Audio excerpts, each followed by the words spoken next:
Right, I am going to attempt to explain this pedal board, which I've been desperate to get some dubby not wob,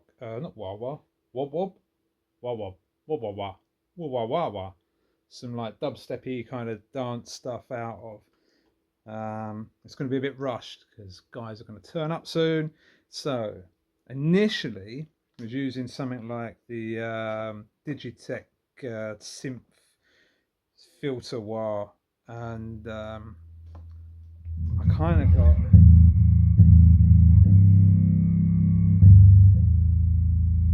which is just, it says it's not the sub-octave one, but it's a filter and it's got a bit of a subby sound to it.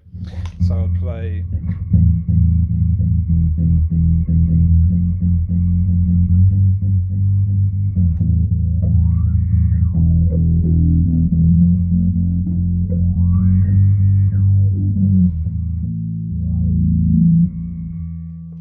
that's basically running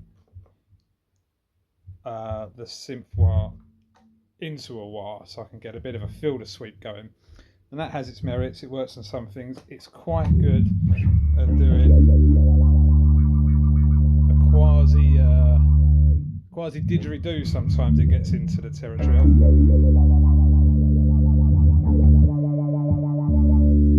Seems to be getting a glitch out for some reason. Doesn't happen often.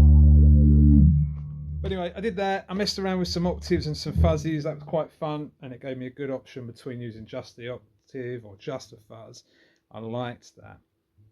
So you'd lose a lot of low end.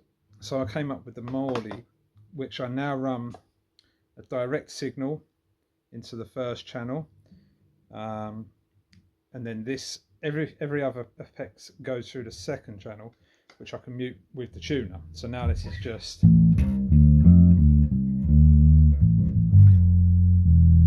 always passing the clean signal through.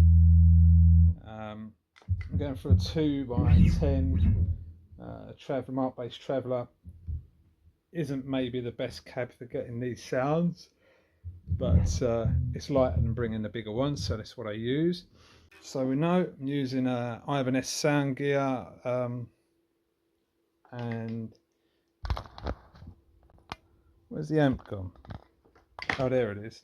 A little Mark 2x10 setup. So anyway, we've gone through a few iterations of this now, and we've even gone through the sound blocks dubstep ring. I forgot what it's called. Which is something I might talk about another day, because that's pretty interesting, but it wasn't quite cutting it for me. So we got the bass synthesizer SYB5, not bad. So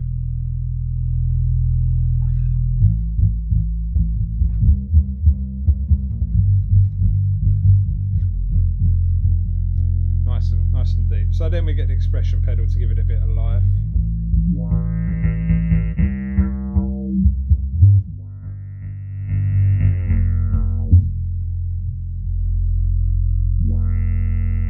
Pretty good.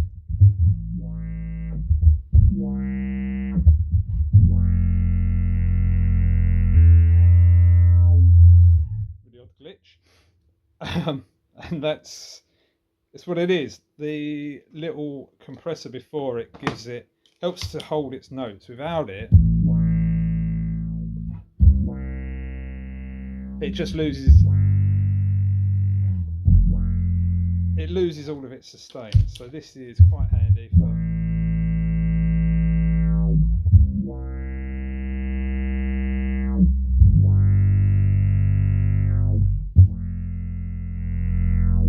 and I think that's really necessary, because if you attack these hard to try and get a longer sustain, you end up with an instant attack and a glitch and a wob. So you've got to kind of keep it a bit, attack less but sustain more, and so that's why the compressor is really handy. And for ages I was using that in conjunction with that and a bit of the sweep. Wasn't quite, it was alright, and then I had this on my shelf, which is hopefully you can see the LEDs, fast flash and a slow, and that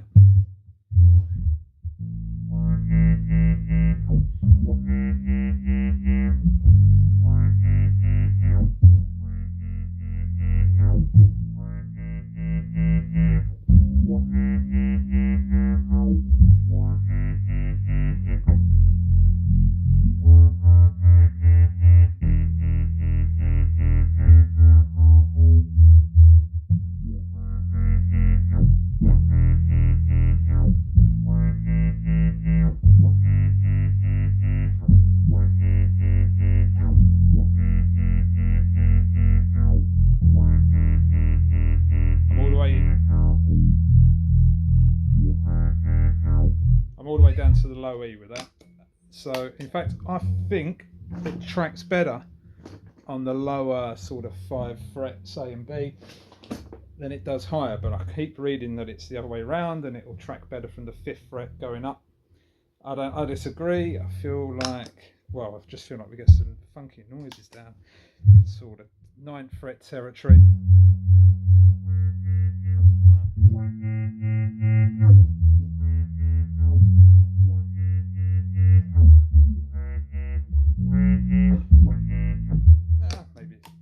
Maybe. It's one of them things where you've got to play the pedal and the effects a little bit, but I think this is a pretty good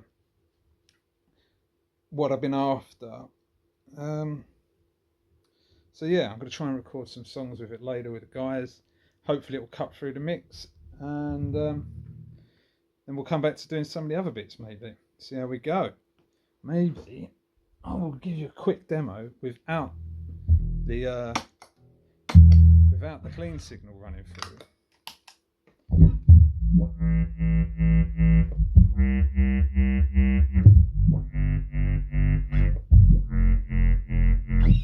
And with the clean signal back in.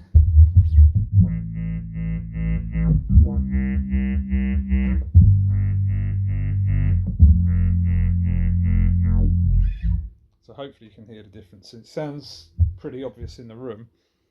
So yeah, hopefully that's helped anyone who might be interested in getting some nasty dub-esque wobby electronic kind of bass sounds.